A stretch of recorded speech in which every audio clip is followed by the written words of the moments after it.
Essai de psychanalyse. L'histoire des relations ambiguës de Freud avec la France et de celle non moins ambiguë des Français avec Freud et son œuvre explique en partie pourquoi, en 1981, le lecteur français ne dispose toujours pas d'une édition collective. Sous le titre Essai de psychanalyse, les éditions Payot ont pris l'habitude de réunir 4 textes freudiens d'une particulière importance. Considérations actuelles sur la guerre et sur la mort, 1915, Au-delà du principe de plaisir, 1920, Psychologie des foules et analyse du moi, 1921, et Le moi et le ça, de 1923. La première traduction française de ces textes, due à Jankélévitch, date de 1924 et de 1927 pour les 3 autres, bien qu'elle ait été revue et mise au point par Esnard. Elle ne répondait plus aux critères exigés aujourd'hui pour les traductions de textes philosophiques et ou scientifiques, sans compter que toute traduction moderne de Freud doit tenir compte des apports et des choix du vocabulaire de Laplanche et Pontalis en 1967. Il nous a donc paru utile et opportun de rassembler les traductions nouvelles dont nous connaissons l'existence. En effet, nous savions que Laplanche avait traduit seul le moi et le ça, et avec Pontalis au-delà du principe de plaisir. De l'autre côté, Pierre Côté, avec nous-mêmes et d'autres germanistes et ou analystes, avait traduit les considérations actuelles et la psychologie des foules. Tout le monde sait qu'aucune traduction n'est sans reproche. En tout cas, celles qui sont ici présentées ont l'avantage d'une extrême fidélité au texte allemand et d'une parfaite conformité avec le vocabulaire de la psychanalyse, qui a désormais acquis force de loi, même si de loin en loin on rencontre quelques lecteurs hésitants encore à traduire. Triebregung par motion pulsionnelle, bien que proposer de mieux. Et que proposer de mieux? L'essentiel n'hésite pas de prendre le parti qu'on juge le meilleur et de le justifier, de s'y tenir. C'est ce qui a été fait pour certaines traductions dans Massen Psychologie und ihre Analyse par exemple, à propos desquelles les traducteurs fournissent d'amples justifications. Considérations actuelles sur la guerre et sur la mort, 1915. La désillusion causée par la guerre, pris dans le tourbillon de ces années de guerre, informé unilatéralement sans recul par rapport aux grands changements qui se sont déjà accomplis ou sont en voie de s'accomplir sans avoir vent de l'avenir qui prend forme, nous-mêmes ne savons plus quel sens donner aux impressions qui nous assaillent et quelle valeur accorder aux jugements que nous formons.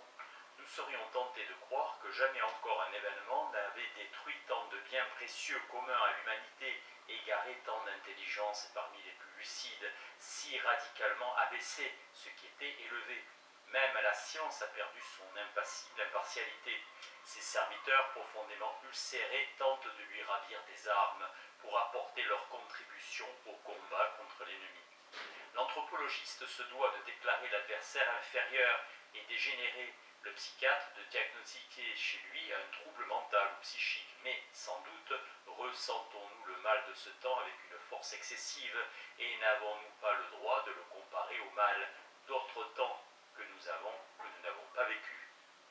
L'individu, qui n'est pas devenu lui-même un combattant, et de ce fait une infime particule de la gigantesque machine de guerre, se sent troublé dans son orientation et inhibé dans sa capacité de réalisation.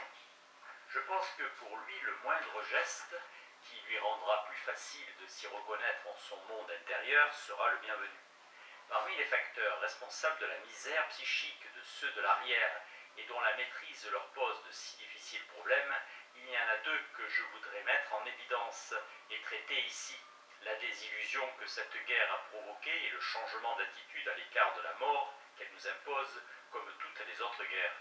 Quand je parle de désillusion, chacun sait aussitôt ce que j'entends par là, sans avoir besoin d'être fanatique de la pitié, tout en reconnaissant la nécessité biologique et psychologique de la souffrance pour l'économie de la vie humaine. On n'en a pas moins le droit de condamner la guerre dans ses moyens et ses buts, et d'aspirer à la cessation des guerres. On se disait, il est vrai, que les guerres ne pourraient cesser tant que les peuples auront des conditions d'existence si différentes, tant que chez eux l'appréciation des valeurs relatives à la vie de l'individu sera aussi divergente, tant que les haines qui les séparent représenteront de si puissantes forces de pulsion pour le psychisme. Aussi était-on préparé à ce que des guerres entre les peuples primitif et civilisé entre les races de couleurs différentes, voire des guerres entre les individus peuples d'Europe, peu développés ou redevenus sauvages, retiennent pendant longtemps encore l'attention de l'humanité, mais on osait espérer quelque chose d'autre, des grandes nations de race blanche régnant sur le monde, auxquelles incombe la direction du genre humain que l'on avait employé à défendre certains intérêts communs au monde entier et dont l'œuvre comprend aussi bien les progrès techniques dans la domination de la nature que les valeurs artistiques et scientifiques de civilisation. De ces peuples-là, on avait attendu qu'ils fussent capables de résoudre par d'autres voies les dissensions et les conflits d'intérêts. Au sein de chacune de ces nations avaient été établies, pour l'individu, des normes morales élevées auxquelles il devait se conformer dans la conduite de sa vie, s'il voulait trouver sa place dans la communauté civilisée. Ces préceptes d'une rigueur souvent excessive exigeaient beaucoup de lui, un grand effort de limitation de soi-même et un large renoncement à la satisfaction pulsionnelle. Il lui était avant tout refusé de se servir des avantages extraordinaires que procure l'usage du mensonge et de la tromperie dans la compétition avec son prochain. L'État civilisé considérait ces normes morales comme les assises de son existence. Il intervenait avec sévérité si on osait y toucher, et souvent déclarait qu'il ne convenait même pas de les soumettre à l'examen de la raison critique. On pouvait donc supposer qu'il les respecterait lui-même et qu'il n'avait pas l'intention de rien entreprendre contre elles, ce par quoi il lui niait les fondements de sa propre existence. Enfin, on pouvait certes constater qu'il y avait, éparses au sein de ces nations civilisées, certains résidus ethniques communément tenus pour indésirables, et qui de ce fait n'avaient pas été admis qu'à contre-cœur à prendre part, et même pas de façon pleine et entière, à l'œuvre commune de civilisation, à laquelle ils s'étaient pourtant montrés suffisamment aptes. Mais on pouvait penser que les grands peuples, quant à eux, auraient acquis une conscience suffisante de leur communauté et assez de tolérance à l'égard de leur disparité pour qu'il ne fût plus possible de fondre en une seule acception, comme c'était encore le cas dans l'Antiquité classique, étranger et hostile. Confiant en cette union des peuples civilisés, un nombre incalculable d'hommes ont changé leur résidence dans la patrie, contre un lien de séjour à l'étranger et lié leur existence aux relations entretenues entre eux par les peuples amis. Mais celui que l'urgence de la vie ne retenait pas prisonnier, à la même place pouvait de tous les avantages et de tous les charmes des pays civilisés se composer une nouvelle et plus grande patrie, et où il évoluait sans entrave et à l'abri des soupçons. Il jouissait ainsi de la mer bleue et de la mer grise, de la beauté des cimes enneigées et de celle des vertes prairies, de l'enchantement de la forêt nordique, de la splendeur de la végétation méridionale, de l'atmosphère des paysages sur lesquels planent de grands souvenirs historiques et de la paix de la nature inviolée. Pour lui, cette nouvelle patrie était aussi un musée plein de tous les trésors que les artistes de l'humanité civilisée avaient créés et légués depuis des siècles. Se promenant d'une salle à l'autre de ce musée, il pouvait constater et apprécier sans parti pris la variété des types de perfection que le mélange des sangs, l'histoire, la spécificité de la terre-mère avait produit chez ses compatriotes au sens le plus large. Était développée au plus haut point ici l'énergie froide et inflexible, ailleurs l'art gracieux d'embellir la vie, ailleurs encore le sens de l'ordre et de la loi, ou toute autre des qualités qui ont fait de l'homme le maître de la terre. N'oublions pas non plus que chaque citoyen du monde civilisé s'était créé son propre Parnasse et son école d'Athènes. Entre les grands penseurs, poètes, artistes de toutes les nations, il avait élu ceux auxquels il supposait devoir le meilleur de ce qui lui avait été imparti, en fait de jouissance et d'intelligence de la vie, et il les avait associés dans sa vénération aux immortels anciens, tout comme aux maîtres familiers parlant sa propre langue. Aucun de ces grands hommes, même parlant une autre langue, ne lui était apparu étranger, pas plus l'incomparable chercheur allant jusqu'au fond des passions humaines, que le visionnaire, ivre de beauté, le prophète aux violentes menaces ou le railleur à l'esprit délié, et jamais il ne s'était reproché pour autant d'avoir renié sa propre nation et sa langue maternelle bien-aimée. Il arrivait que cette jouissance d'une communauté de civilisation fut troublée par des voix qui donnaient l'alerte, prévenant que même entre les membres d'une telle communauté, des différences héritées du passé rendraient une guerre inévitable. On ne voulait pas y croire, mais comment se figurait-on cette guerre s'il fallait en arriver là? Comme une occasion de montrer les progrès accomplis par les hommes dans le sentiment de leurs intérêts communs, depuis l'époque où les amphictyonies grecques avaient interdit de détruire une ville appartenant considération d'abattre ses oliviers ou de lui couper l'eau.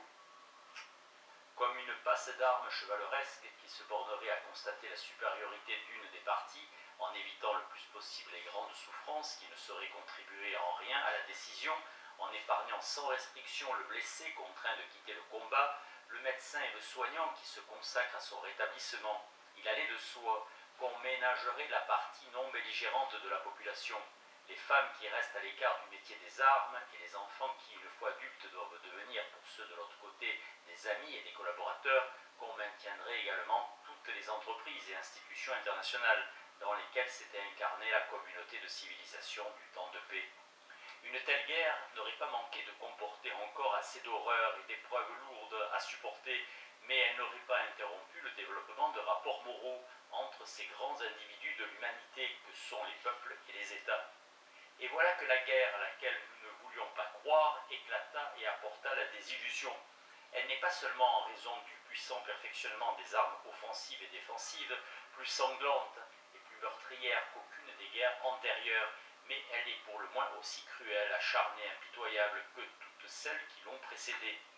Elle rejette toutes les limitations auxquelles on se soumet en temps de paix et qu'on avait appelées droits des gens. Elle ne reconnaît pas les prérogatives du blessé et du médecin, ne fait pas de distinction entre la partie non belligérante et la partie combattante de la population, et nie les droits de la propriété privée. En proie à une rage aveugle, elle renverse tout ce qui lui barre la route, comme si après elle, il ne devait y avoir pour les hommes ni avenir ni paix. Elle rompt tous les liens faisant des peuples qui se combattent actuellement une communauté et menace de laisser derrière elle une animosité qui pendant longtemps ne permettra pas de les renouer. Elle a révélé aussi ce phénomène à peine concevable. Les peuples civilisés se connaissent et se comprennent si peu que l'un peut se retourner contre l'autre, plein de haine et d'horreur. Bien plus une des grandes nations civilisées est si généralement détestée qu'on peut être tenté de l'exclure en tant que barbare. De la communauté civilisée, bien qu'elle ait prouvé par les contributions les plus grandioses son aptitude à en faire partie, nous vivons dans l'espoir qu'une version impartiale de l'histoire apportera la preuve que cette nation, justement celle dans la langue de laquelle nous écrivons, pour la victoire de laquelle combattent ceux qui nous sont chers et celle qui a le moins violé les lois de la morale humaine, mais qui a le droit en pareil temps de se poser en juge de sa propre cause. Les peuples sont plus ou moins représentés par les États qu'ils constituent, ces États par les gouvernements qui les dirigent. Chaque ressortissant d'une nation peut dans cette guerre constater avec effroi ce qui, déjà en temps de paix, tendait parfois à s'imposer à lui, que l'État a interdit à l'individu l'usage de l'injustice, non parce qu'il veut l'abolir, mais parce qu'il veut en avoir le monopole, comme du sel et du tabac. L'État qui fait la guerre se permet toutes les injustices, toutes les violences, ce qui déshonorerait l'individu. Il se sert contre l'ennemi non seulement de la ruse autorisée, mais aussi du mensonge conscient et de la tromperie délibérée, et le fait certes dans ces proportions qui semblent dépasser tous les usages des guerres antérieures. L'État exige de ses citoyens le maximum d'obéissance et de sacrifice, tout en faisant d'eux des sujets mineurs par un secret excessif et une censure des communications et expressions d'opinion qui met ceux qu'on a ainsi intellectuellement opprimés hors d'état de faire face à toute situation défavorable et à toute rumeur alarmante. Il s'affranchit des garanties et des traités par lesquels il s'était lié envers d'autres États. Il ne craint pas de confesser sa rapacité et sa soif de puissance que l'individu doit alors approuver par patriotisme. Qu'on n'objecte pas que l'État ne peut renoncer à l'usage de la justice parce qu'il se porterait alors préjudice. Pour l'individu, lui aussi, le respect des normes morales, le renoncement à l'exercice brutal de la force sont en général fort désavantageux et l'État ne se montre que rarement capable de le dédommager du sacrifice qu'il a exigé de lui. Il ne faut pas non plus s'étonner que le relâchement de tous les rapports moraux entre les grandes individualités collectives de l'humanité ait eu une répercussion sur la moralité de l'individu. Car notre conscience morale n'est pas le juge inflexible pour lequel le font passer les moralistes. Elle est à son origine angoisse sociale et rien d'autre. Là où la communauté abolit le blâme, cesse également la répression des appétits mauvais et les hommes commettent des actes de cruauté, de perfidie, de trahison et de barbarie dont on inconciliables avec leur niveau de civilisation. C'est ainsi que le citoyen du monde civilisé, dont nous avons parlé plus haut, peut se trouver désemparé dans un monde qui lui est devenu étranger. Sa grande patrie en ruine, les biens communs dévastés, les concitoyens divisés et avilis. Sa déception pourrait faire l'objet de quelques critiques. À le bien prendre, elle ne se justifie pas, car elle consiste en la destruction d'une illusion. Les illusions se recommandent à nous par le fait qu'elles nous épargnent des sentiments de déplaisir et nous font éprouver à leur place la satisfaction. Il nous faut donc accepter sans nous plaindre qu'elles se heurtent un jour à une partie de la réalité et s'y brisent. Cette guerre a suscité notre désillusion pour deux raisons. La faible moralité dans leurs relations extérieures, des États qui se comportaient à l'intérieur comme les gardiens des normes morales, et chez les individus une brutalité de comportement dont on n'aurait pas cru que participant de la plus haute civilisation humaine, ils fussent capables. Commençons par le second point et tentons de formuler en une seule et brève proposition l'opinion que nous voulons critiquer. Comment se représente-t-on, à vrai dire, le processus par lequel un individu parvient à un degré supérieur de moralité? La première réponse sera sans doute l'homme est de naissance et dès l'origine noble et bon. Ne nous y attendons pas davantage. Une seconde réponse sera induite par l'idée qu'ici, on se trouve nécessairement en présence d'un processus de développement et l'on admettra sans doute que ce développement consiste en ce que les mauvais penchants inhérents à l'homme sont exterminés et remplacés sous l'influence de l'éducation et de l'environnement civilisé par des penchants au bien.